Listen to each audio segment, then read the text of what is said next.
USA has captured the gold medal in the 2024 Olympics. And what a ride. From the beginning, we heard so much about this stacked team. It came all together. Everybody showed up. We did have some shaky moments. I mean, that Serbia game did not look good, but they found a way to win. And then they take out France in the gold medal match. And I gotta say, right now, I feel proud to be an American. Not always easy to say that in an election year, but I totally agree. This team was special to watch, and I mean, for anyone who was maybe doubting that Olympic basketball can't be interesting, I mean, this was thrilling.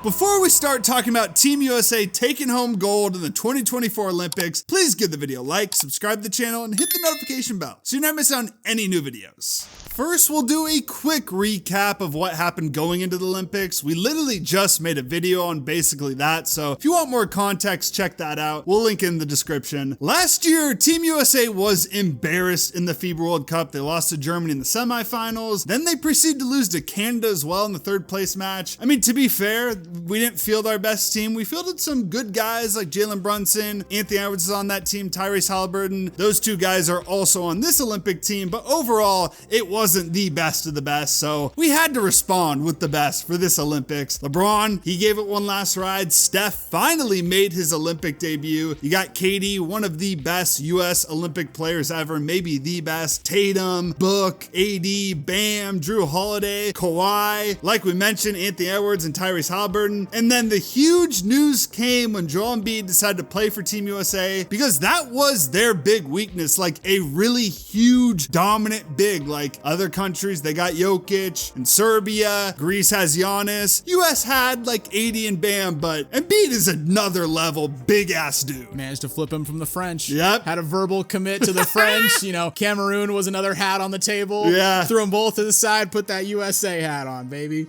Fast forward to Team USA training camp, we got that footage of Cooper Flag kind of dominating Team USA. Apparently Team USA only beat the select team by 1. Still did better than the Dream Team, who lost to Chris Webber and a bunch of college students. So, you know, there's that. But, you know, it's a scrimmage. Guys are probably not taking it super seriously. Everyone's trying to get to know each other. So not a huge deal. Mildly concerning, but not a huge deal. News did break from Team USA camp, though, that Kawhi would be leaving the team due to concerns about his knee. Not exactly sure who made this call, because I think it's written somewhere in like the CBA that a team can't actually prevent a player from playing for Team USA. So what I'm guessing is the Clippers went to Kawhi and was like, dude, you can't play.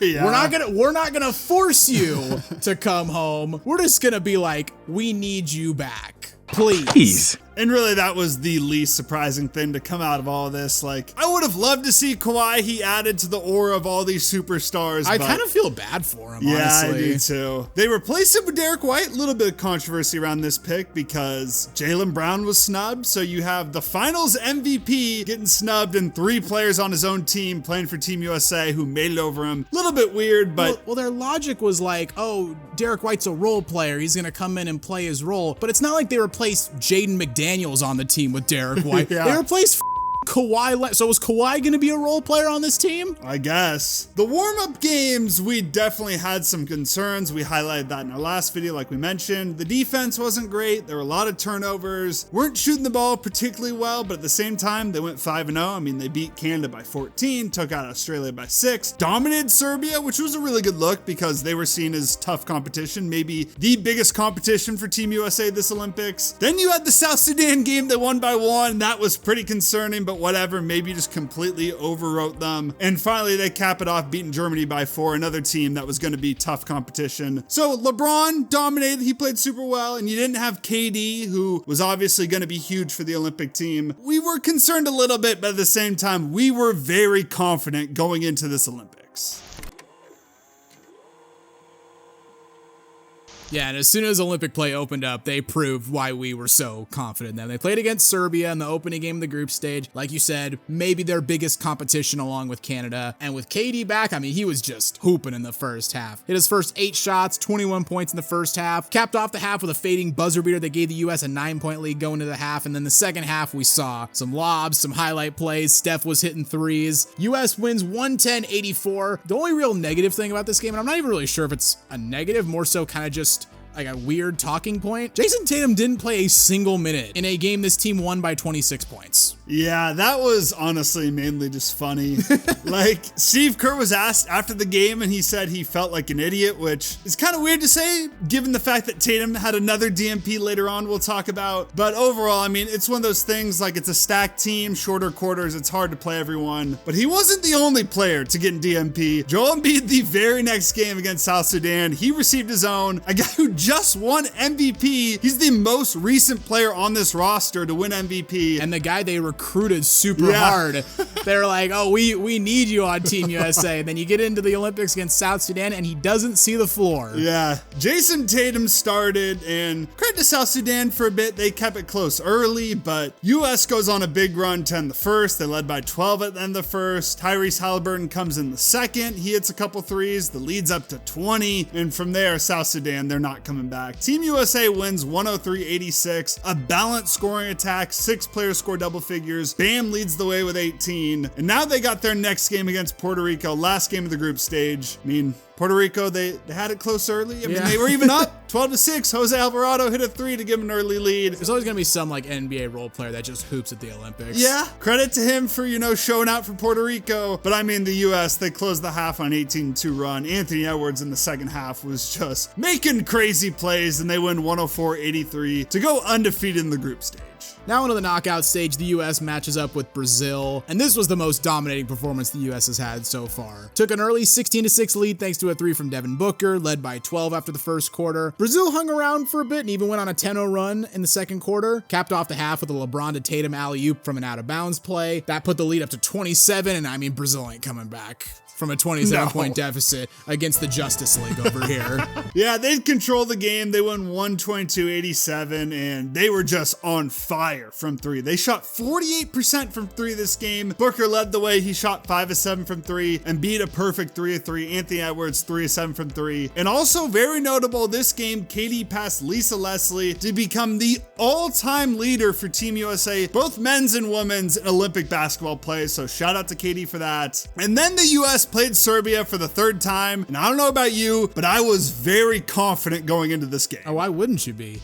We've beaten them twice already by a ton each time. I know this is more of like a football thing, but like it's really hard to beat a team twice. Well, we already beat them twice. So what about a 3rd time? I mean, you had to think this was going to be the toughest out. It's a knockout game, chance to play in the gold medal game. But I agree with you. I had all the confidence in the world going into this game. And in the first half, it was basically Stephen Curry versus the Serbian national team. It's basically what it was. I finally knew what it felt like to be like a modern day Warriors fan, at least the past couple years, where it's Steph Curry going off, it's Steve Kerr making dumb coaching decisions, and Steph's doing all he can to try and get the team a win. So it's basically like being a Blazer fan from like 2020 to 2022. Yeah, exactly. Watching Dame. In the second quarter, though, specifically, I was getting worried. Micic hit that huge banking 3 that pushed the lead to 12. And really, it was that Jokic and 1 he had halfway through the second quarter. That pushed the lead up to 17. The Serbia bench was hyped. And I really thought at that moment, we're not winning this game. See, I wasn't really panicking, but not for the reason you might think. So I was watching this game while I was editing the Pat Bev video that went up on Friday, and I wasn't paying super close attention to the game. So I looked up and I saw a team had a 15-point lead, and I thought the Americans had the 15-point lead. So I didn't really panic. I just looked back at my computer. I went back to editing, and then I look up a couple minutes later, and this time I actually like pay attention, and I look up and I see Serbia's now up by 15, and I'm like, the Serbs go on a 30-0 run when I wasn't looking? Like, what happened? Nah, we were just getting beat down. US did have a nice close to the quarter. Embiid had a big dunk. Steph and LeBron hit some shots. So they got the lead down to 11 going into the second half. And the third quarter was back and forth. I mean, Steph found Drew Holiday for a corner 3. That cut the lead down to 6. I was like, okay, from here, we're just going to take control. We might even win it a little bit comfortably. But then Serbia responds with a 9-0 run to end the quarter. Yeah, they get the lead back up to 13. I mean, my doom and gloom moment was when, I don't even know who it was on their team, hit that and 1 3-pointer, hit the free throw to put them up 15. I mean, we only had 61 points up to that point in the game. We only had 1 quarter to go to make up at the time a 15-point lead. It would be 13 going into the fourth because of KD hitting a jumper. But at that point, I was just like, we're really going to lose to Serbia, and Noah World Lyles is champion going to be of smiling what? about it somewhere. Finally, though, in the fourth, other dudes got going besides Steph. KD hit that big three to cut the lead down to 8. He had another jumper that cut the lead down to 5. Embiid started to cook a bit. He was scoring on Jokic. Like, this game, he finally outplayed Jokic. Braun ties things up with that layup. And then LeBron finds Steph. A couple possessions later, he hits a 3, and the U.S. finally retakes the lead. Yeah, they get a stop on the next position after that, and Captain America takes it the length of the floor himself, hits a layup, lead goes up to 3. They'd eventually hold on and win 95-91. Honestly, one of the best basketball games I've watched in a while. Yeah. I don't know what it is about the Olympics that just feels bigger than the NBA, weirdly enough. I don't know. I don't know if it's just if it's because it's on a world scale or something like that, or maybe it's just the fact that ESPN has presentation for the NBA Finals, as we've detailed before, but this game felt like the fate of the world was on the line. Now on to the gold medal game against France, a rematch of the final from the 2020 Olympics in Tokyo. One big difference, though, they got Victor Wembanyama this time. Yeah, that's a big difference. That's not nothing. But first quarter was back and forth. LeBron had a nice behind-the-back pass to find Booker. Anthony Edwards hit a 3 and was talking to Gobert, his own teammate.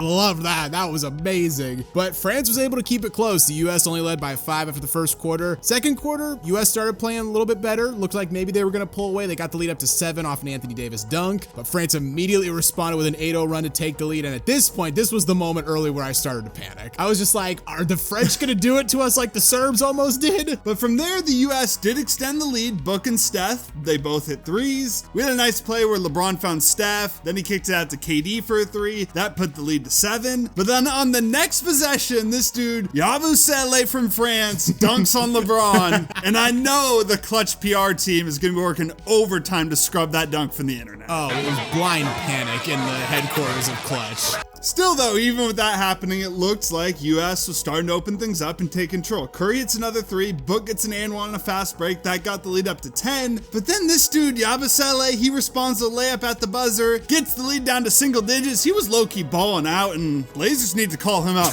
I know he's playing for Real Madrid. That's a nice place to play overseas, but come on. Come to the NBA, make some money. I'm sure you'll like Portland. Yeah, because everyone would rather live in Portland than Madrid. I love Portland, but Madrid at this time of year? Sounds nice, if I'm being honest. He ain't coming. Wemby had 13 of his own. Book led the way for Team USA with 13. And then in the second half, once again, it looks like Team USA is going to pull away. LeBron finds Steph for a lead. That puts the lead up to 14. But then France, they just slowly chip away. Wemby hits a 3. Fournier hits a 3. They get the lead all the way down to 6. The French crowd is getting hyped. US is able to get some buckets. They push the lead back up to 10. But then Nando De Colo, he gets a steal, gets a layup. It was a goaltend on KD. So the U.S. has an 8-point lead going to the fourth, and I was pretty confident going into the fourth. Yeah, but I mean, they cut the lead right down to 3. Wemby got a putback on his own miss. Again, maybe starting to get a little bit worried. I mean, it's a tight pressure situation. You never know how that's going to go. But Steph Curry came to our rescue. 4 threes down the stretch. The last one was just a classic, tough Steph 3, against Nick Batum. Goes behind his back a couple times. Step back, just tosses the ball to the moon. I mean, we've seen this song and dance as Blazer fans so many times. It reminded me so much of the 3 he hit that made Paul Allen he was in shock, right? But God, cheering for this guy is so much better than cheering against him. Yeah, I'm jealous of Warriors fans. This must have been a lot of fun watching him all these years because decade. Yeah, we saw it for 2 games and it was amazing. US wins 98-87. They get their 5th straight gold medal. And this team will forever be remembered. Are they as iconic as the Dream Team? No. But they're better. Yeah, they're better. I think they're better. And honestly, they probably are right up there next to them, right behind them as an iconic Team USA team. Just seeing Steph, LeBron, and KD all play together for the first time. Finally seeing Steph on the Olympic team. KD getting his 4th gold medal. That is crazy. It was a lot of fun to watch. And it should be a wake-up call to management in LA, in San Francisco, and in Phoenix, because there's no reason that these 3 guys should all be out of the playoffs by the end of the first round. So what do you guys think? Was this team better than the 92 Dream Team? Let us know in the comments below. If you enjoyed the video, please consider giving it a like, and hey, while you're here, check out some of our other content as well. And don't forget to subscribe to Synthetic Sports.